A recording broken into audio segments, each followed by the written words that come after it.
Hello, and welcome to the Jared Hurst podcast. This podcast is about understanding ourselves, others, and the tools you can use in order to transform your life. This week, we're going to be talking about changing our environment in order to change our results. It's about the people that we surround ourselves with and how that has an influence in our lives.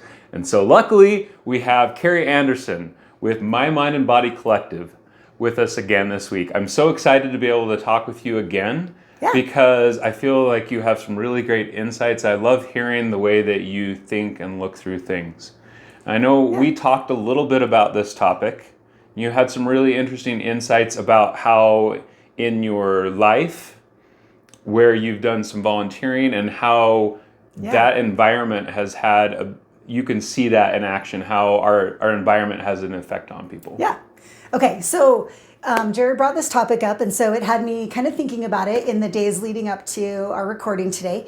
And what immediately came to mind to me is that we work at my husband and I volunteer at a youth correctional facility. And we see boys leave, and unfortunately, we see those same boys come back sometimes. And the thing that makes a difference in their success is who do they surround themselves with? What is their plan on the outside? And do they go back to the same group of friends, the same environment that got them into trouble in the first place? Or through what they've learned and their maturation and all this, have they made a plan so that they can go back out and get the support they need in order to change the patterns, change enough things so that they don't come back? And inevitably, the kids who come back haven't done enough of changing their environment. So to me, that's a really stark, basic explanation, example of how environment matters so much in who you are becoming, what you're changing, what's staying the same, if you are creating new goals, if there's different things you want in your life. If there's things that you want to change, then you need to really look at your environment, and your environment has so much control over what you accomplish and achieve. Yeah. So that was my first example, and I see that regularly. I think that's a perfect example. I know a group of boys in my neighborhood when I was growing up that they got into a similar thing. And I saw different individuals in that group that said, I want to change my life. And so they would leave that group, they would start making changes in their life. Eventually they would get to the point where they felt that they could let those individuals back into their life. And as soon as they let them back into their life, they started falling back into those same old patterns. And it's so crazy to me how easy it is for us to fall back into patterns that we've been in before, even when we've made significant changes to our lives. Yeah, I mean, when you look at some of the personal development statistics and numbers, I don't know exactly, which depends on what thing you read, but 90% of our brain or 90% of what we do consciously is based on the first 10 years of our life or 12 years of our life, the patterning and the things that you take in. And if you think about how do your, money is a really good one. Money is we can use so many parallels with money, but how your parents managed money and how they look at money, how they use money is generally how we go out into the world and do money, right? And then you meet somebody else who does money a different way. You try to partner with them, and then you have to figure out how you can see the differences in how different families handle different money. And I look at how my parents did it, and my husband's, and then I look at how we did money together, and now looking at our kids and their partners. It's just a very interesting thing that you don't set out to absorb that, right? You just do. Yeah, you just do. It's not a conscious effort to say, I'm going to act like these other people. It just gets absorbed, it just and is what all happens. Of a sudden, there it is. I love what you said about those things happening in our childhood, because there's a man that I love named Bob Proctor, and he talks about having a financial thermostat or a thermostat of our standards. That if you look at a thermostat in a house, if it gets too hot, it cools it down. If it gets too cold, it heats it up.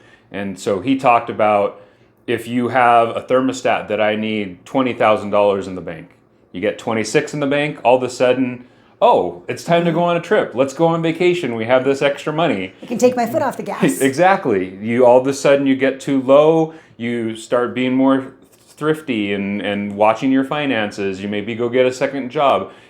We have these comfort zones, and it's crazy to me how some people, their standard, their comfort zone that they developed as a child is, I need to have $1 million in the bank. Right. And some people, their standard is, I can be 3 months behind on all my payments. Yeah. And the fact that you can be in those zones, and that's the only area you'll do everything you can to get into that. I think it's why you hear people say, if you took all the money from all the people in the world and you distributed it evenly, the people that have the money would eventually have the money again. The same way. Exactly. The same Because people of that those were patterns. rich. How many inspiring stories can you think of where there's somebody that you just really like, wow, that's really cool what they did, and they were willing to fail over and over, and they made millions, lost their entire fortune, and then made millions again. Like it doesn't matter that they had that setback. They found a way to make it happen again. And you look at sweepstakes winners, right? Or like lottery winners. Oh, yeah. Sweepstakes is the old word. Lottery winners. I just dated myself, right? But lottery winners, right? Who all of a sudden have a bunch of money, but they have the same patterns of spending money. And so instead of investing, where someone else who has the mindset of we invest so that we have it down the road, right? Right. So, and that back to the topic is, I think, one, you got to look at what do you want, and then do the people around you, are they supporting what you want? Because while all of that is subconscious, those initial patterns, that initial programming, right, you can change it. So 100%. right, so that's kind of the object of, like, that's what we want to share and kind of teach, is that you can change it. Like, just because you maybe came from a household that had certain standards or certain way of doing things, if that's not serving you, you can change it. It just is more effort than just hoping that it's going to change. It's being really intentional. Intentional, right? Exactly was the word that was coming. Yeah. And when we were talking earlier, you used the word curating. I love that. The idea of being intentional with who we surround ourselves with in order to help elevate where our mindset, the actions we take, the way that we look at those things, so that it starts to absorb. If we're going to absorb the things in our life without us even trying to do so, then what kind of things am I surrounding myself? What kind of things am I going to naturally absorb? And are the people that are in my lives the people that will cause me to absorb what I want? I think that doesn't mean that we necessarily need to cut everybody from our lives. There's family members, people that we want to have in our lives, but it's why boundaries are really important, and recognizing what we want to allow. For instance, I use my parents as an example. My parents love to watch the news. They're from that generation that news is what you do. Yeah. I personally despise the news. It feels like all it is murder and just evil things. Heavy. And I'm like, I don't want that in my life. And so I tell them, hey, when I'm around, would you mind changing the channel so that, I don't really want to watch this right now. Or I'll intentionally leave the room. I create the boundaries that serve me and my goals. And that's nothing wrong with them. Not like they're doing something wrong. It's just, I recognize that if I keep feeding my mind with that, eventually it's going to kind of to feed into the way I feel. Yeah, the way I you recognize how that makes you feel. And that's where I think we get to choose, especially as we get more and more educated and aware of how we feel and what we want, and then knowing that we get a say in that. It won't just happen for us, right? That's what junior high is about, right? Like junior high and high school, you don't really, it is what it is. But now, as you move into your life and later stages of your life and whatever, like this is where we get to begin curating what we want in our lives, choosing. And I think of a podcaster that I listen to, and she it makes quite a bit of money, and she talks about how when her and her husband were talking about things and starting businesses, they lived in Southern California, so it was super easy, not super easy, but started finding places where they could go to make wealthier friends than them. And that was how they were able to, she's like, I knew it was a mindset thing. She's like, I'm from Michigan, but it was a mindset thing, with this very normal middle class Midwestern family. And we wanted something different for our family, good or bad, like whatever. But that's like a super great example of intentionally choosing, who do I want to be around? And I think I had mentioned to you before that, like, I have friends who sometimes my husband is like, you need new friends, but it's because my friends have very good taste. And my friends take good trips. I can't afford your friends. I can't afford your friends. So, but that is, so I've kind of like my thermostat is set so that when my friends say, let's do this in the fall, I can say, okay, cool, count me in, because now my thermostat is set so that I have the money, I have the funds, my husband's ready for me to say, Yeah. I have him, calibrated, that this is what's going to happen. But those are the kind of things, and versus having the type of friends that drag you down, or just by default, all you associate with are maybe people that you work with that don't necessarily, like if you work in an environment where you see the same people every day and they don't necessarily bring you up, then it's on you to figure out, how am I going to alter my environment so that I'm around people that are making, in my off hours, in the hours I get to choose, how am I going to be around people who make me feel better? And it's not all about money. It's about how you feel. So that the things you're finding those things in your life, and you're finding those people who help you feel the way you want to feel. And maybe that's, lots of different things. You could look at, health, your lifestyle. Like, is it healthy, or do your people choose, places to go that are or aren't healthy based on what your goals are, those kind of things. So there's more than just money, but that's just like an easy one to connect to. No, I think that's a really good example. When we look at those things, your people around you, work environments, it's about the culture.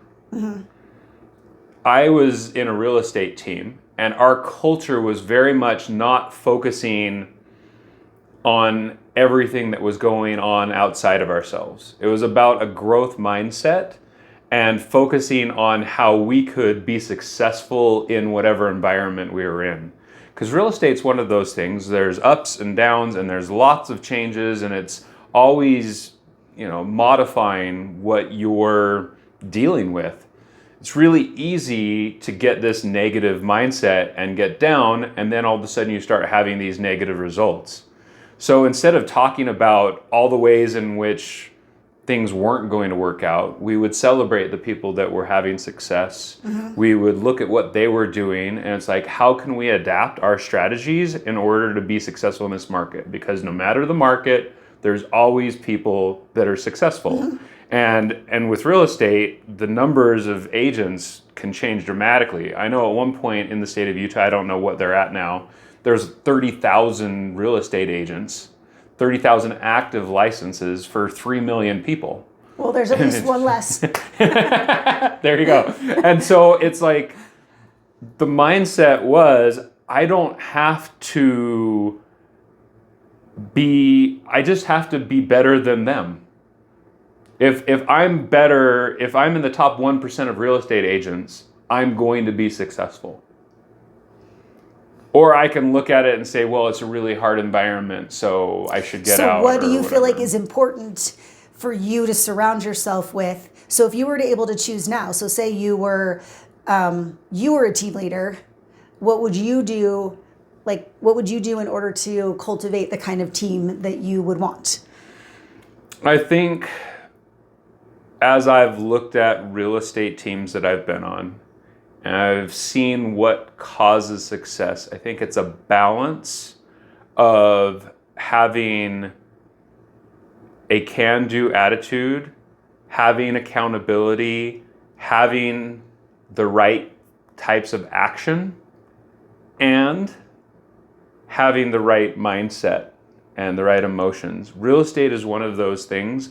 A lot of people aren't successful at it because it pushes you in so many different ways. If you're off in your emotions, if you have fears, if you have insecurities, they will come out because there's so many different things you have to do between marketing and acquiring business and negotiating and knowing contracts and understanding technology. There's just understanding people. There's so much that goes into it. It's one of those industries. And so to not make this about real estate, I think it's about a combination of action and mindset and emotion. In my personal life right now, I want to be able to have a mindset of joy, of gratitude, of finding the ways to grow through experiences. And so I have a lot of friends that they help hold me accountable to those things. I have a friend that I talk to on a very regular basis, and I will say something and she'll correct me. She'll say, think about what you're saying. What kind of mindset are you cultivating by saying it that way? It's like, you're right, thanks for correcting me. Or she'll celebrate with me. I love your energy. I love the way that you are attacking this and the way that you are looking at the world right now. And so we build each other up on the things that we're doing well. We hold each other accountable when we get off track. And it's about keeping our emotions on track, our thoughts on track, our actions on track, because each one of those, like you said, eventually it just absorbs into our life. Right. I think that's how affirmations work. If you've ever done affirmations and you do an affirmation, you feel like it just feels foreign. It feels incongruent with who you are. And I've done that before where I do it. All of a sudden one day, oh, that actually feels authentic now. Yeah. That feels realistic. That's why visioning ourselves and embodying the kind of person we want to be and thinking and taking action that supports those things. Eventually, the way the mind works is we start to feel comfortable in that space and it starts to feel congruent with who we are. Yeah. And then all of a sudden, everything else starts lining up and we start having the results that come from that kind of lifestyle and that kind of mindset. Yeah, agreed. Yeah, so I think there's that intention first, like getting clear and intentional about what you want, like noticing what in your life feels good, what is serving you, keeping those things, and then what is not, like what is not helping me live my best life, right? And so then adjusting, pulling in more of, and sometimes, and I'll tell people this all the time, like I've worked with several women who are dating, are looking for a partner, and we just talk about what is it that you want in that partner? What is it that you're looking for? Let's like speak to what you want, and we don't have to know who that is or how that's going to show up, but just putting it out there and kind of pre-creating it so that you have opened the doors for that person to show up. Or maybe someone who's needing some extra support in a certain way. Like they don't have this kind of person in their life and they really would love this kind of person who supports a certain something. And then just opening the door and just kind of asking the universe, just letting the universe know, hey, I'm really looking for someone who's, someone who knows this or that or whatever. And then it's kind of amazing how that shows up. It's for people. Crazy. We should definitely do like a dating podcast. I'd love to do an episode with you talking about that because it's obviously something that I care about because I'm single and so it's on my mind. But as I have worked on myself and started to really value personal development, growth mindsets, compassion, love, different things. It's crazy how those people show up in my life more and more and more, both in dating, in my friendship base. You end up attracting that environment. So that's why environment is so important, is when you start surrounding yourself with the right people, then they introduce you to other people of similar mindsets. Yeah. And people see you, it's almost like an advertisement. I'm putting out on my social media and in different things, the things that I talk about to people in social settings, the things that I put out on social media, all of those things start attracting more of those people into my life, and it snowballs.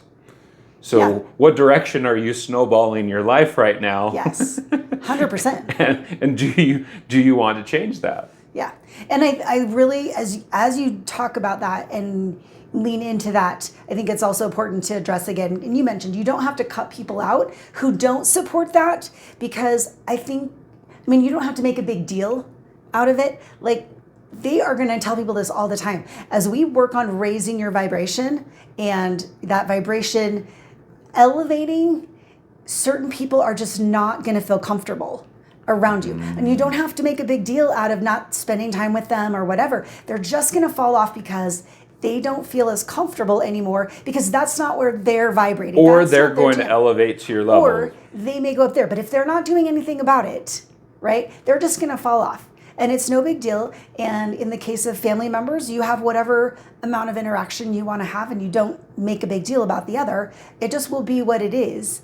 And you work on elevating your vibration, and those other people will start showing up and be attracted to what it is that you're creating and what you've got going on as you work on yourself. Totally, completely. It's funny you say that, because I remember my boss would say this all the time on my team I was on. She would say, I don't need to let people go. They'll weed themselves out naturally, because they won't want the standards that we have and the accountability that we have. And so they'll either raise themselves up, or they'll find a new environment that they feel comfortable in.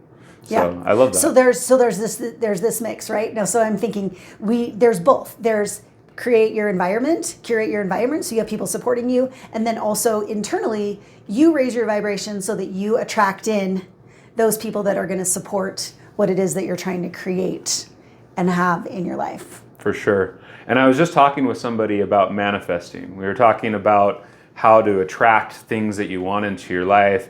And I was talking with her about how when we vision ourselves being that person, when we try to embody that person, all those things, they start making us feel like we've been here before. And then as we have this level of certainty and belief in ourselves, then things start to roll. I have been working on pulling certain things into my life. And I have faith that it's going to come, that it's going to work out. But I've also built a belief in myself that if things don't work out the way that I plan, that I can handle it. So I had this thing I've been trying to manifest, where I said, I'm going to sell these many homes by this date. At the same time, I said to myself, if this falls through, I know I'm going to be able to handle it. I'm going to be able to make it work.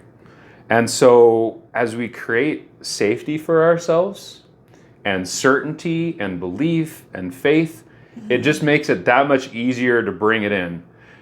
And that happens through our environment and the people around us. I was talking with somebody last night, and they were talking about this individual that didn't feel they deserved somebody else.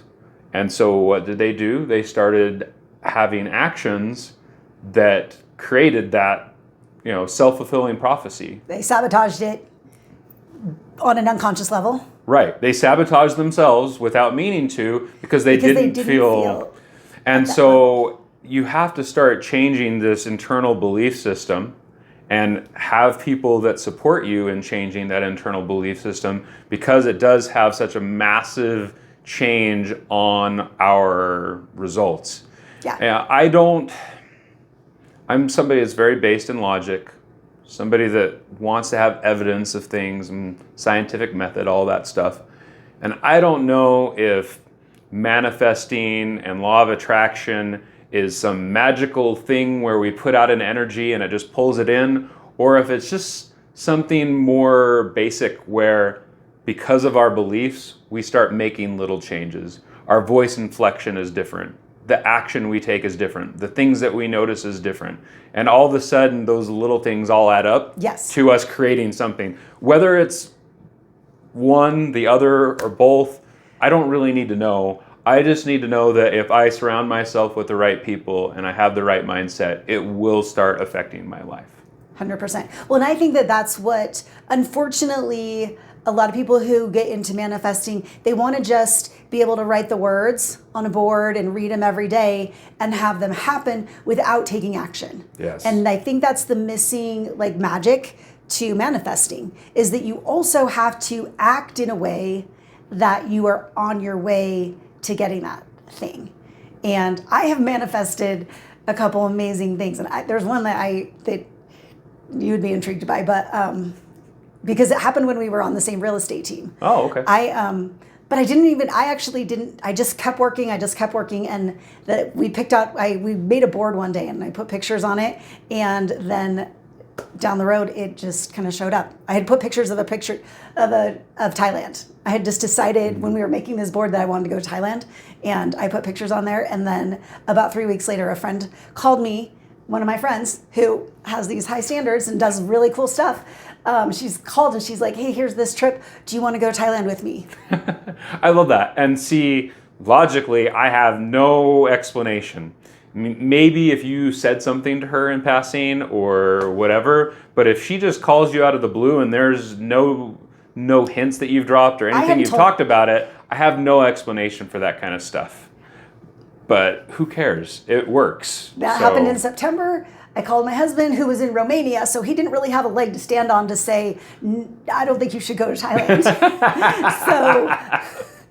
So I put a deposit down, and in February we went and did Thailand, and it was still one of the highlights of coolest things that I've done. But anyway, I love it's that all stuff. I think it's a mix of magic, emotion, action, surrounding yourself with the people so that you keep that high emotion and that intention to bring things to pass. However, and when you said, if it doesn't happen, I'm going to be okay, I love to look at it as, and I got this from somewhere else, so I didn't make this up, I want this or something better. Yes. This or something better. That right? has definitely been a thought, because I said to myself, I'm going to sell 2 homes by the end of April. I have 3 homes under contract, and they're all going to close the first week of May. Fantastic. I'm not mad at the universe and saying, God, the universe, why I said 2 homes by the end of April. It's like, well, I'd rather have 3 the first week of May than 2 the end of April. There you go. So better. It ended up being better, and So I love that. We'll have to talk about manifesting separately. Yeah, we'll have to do an episode on that. Yeah. Because definitely don't want to just sidetrack and make it all about that. Yeah. But those people in your life have a huge influence, how you think, your energy. See, and I everything think, else. going back to my Thailand example, I probably wouldn't have picked that if I did not have that particular friend in my life. Because she traveled and I watched her do some cool things. And for some reason, I just don't think that I probably would have chosen that if I didn't know somebody who did cool things like that. So, that person influenced your thinking. That this is possible. That this is possible, which affected your desires, and they also brought the opportunity to you as well. Mm-hmm. That's why your people, your environment is so important, because not only is it affecting your thinking, it affected your opportunities. 100%. 100%. Yeah. I love it. Yeah. So highly, highly, highly encourage people to have an intention for what you want in your life, how you want to feel, what are the experiences you want to have, all these things, and then make sure that you're curating and bringing people into your circle that support that, and at the same time looking at who's in your circle that's maybe dragging you down. Yeah. And just spend a little less time with them. Yeah. Or see how you can help lift them up. Yeah. Because I also think that's important. I've had people in my life that help me with different things. That's true. I have a friend that I know I can go to when I am struggling emotionally and I need a big virtual hug. I have people that I go to that I know this person can help me if I need advice. I have people that I can go to when I know that I need a kick in the pants. And having different people that can help you with different things is so powerful. Yes. And then helping others and lifting them up, that's going to pay dividends in so many different ways. And you don't do it because you're thinking, I'm going to get something back for this. But it has those side effects that, one, they'll show up for you when you need something, or at least if they're the right kind of person, they will. Or someone else will. Or somebody else will, because, karma and all that. And it just makes you feel better. Think of your energy and your vibration and the way that you're feeling in life when you're going out and you're freely giving to other people. Yeah. I can't remember what brought this up, but there was this concept, I think it was one of my mentors, and they were saying that your level of income is equal to the service you provide. And so I stopped thinking about how can I get money, and I started thinking, how can I be of service? And when I try and do things at a high level and I try and be service oriented to other people and just give freely to others, both in a business and in a personal world, things just come. Just show up. They show up. Yeah. In a lot of different beautiful ways. Yeah. So. 100%. Okay. Well, I think that Did we hit all about the highlights? covers. I think that pretty much covers. I think that was a wonderful way of discussing how our environment, the people in our lives, can end up having a huge influence in the results that we have, the thoughts that we have, the emotions, the actions, everything just builds into each other. And I think a really key point there that Kari made is that things will just naturally absorb into your life. So be careful what is in your environment, and then be intentional about the things that you want to absorb. So I know that these things can change your life. I believe in you. I know that you can do it. And until next time, remember that you are not alone.